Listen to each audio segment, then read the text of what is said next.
福星無量，好多人咧都唔係好清楚咧，到底咩係關煞啊？簡單嚟講咧，關煞就係每一個人一生中咧必定要經過嘅一啲關卡，衝唔過去呢方面咧，你嘅運勢咧就會停住喺度啦。我哋道家所講咧108道關煞咧，其實就有36關同埋72煞，呢個係一個統稱嚟嘅。譬如話有啲嘅朋友仔講啊，做個送童子，或者化小人等等等等，呢啲都其實係108關煞裏邊嘅其中一種嚟嘅。咁咧，呢108道係覆蓋咗我哋嘅事業啦、財運啦、感情啦、健康啦等等等等啊，幾乎我哋人生嘅所有方面都會涉及到嘅，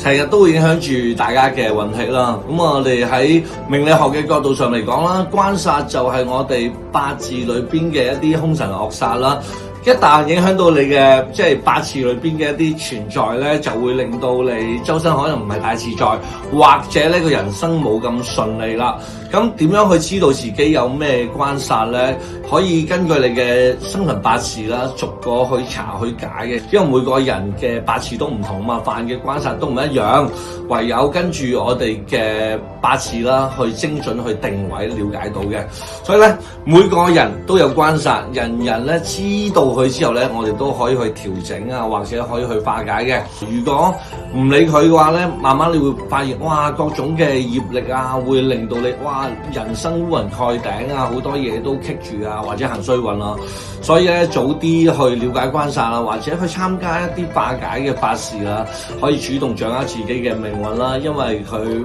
唔單止係一次性嘅消災解厄啦，仲有一次令到我哋可以把握一個改運嘅機會啦，化解你嘅一啲阻礙啦，令到你嘅福報啊、運氣啊可以更加好咁去運轉，為我哋以後人生嘅道路咧可以行得更加順暢。而化解化煞呢種叫做陽災嘅法事咧，係可以針對我哋嘅命盤自己帶嘅一啲唔好嘅神煞啦，可以通過一次過去圓滿化解嘅，幫助我哋去調和我哋嘅命盤啦，穩固我哋嘅財富啦，送走我哋嘅小人啦，護佑我哋姻緣啦，全方位去幫你提升下嘅。咁啊，所以如果你想要掌握下自己嘅命運啦，就可以把握呢個機會去試下參與，化去自己嘅阻礙，令到自己人生越嚟越順啦。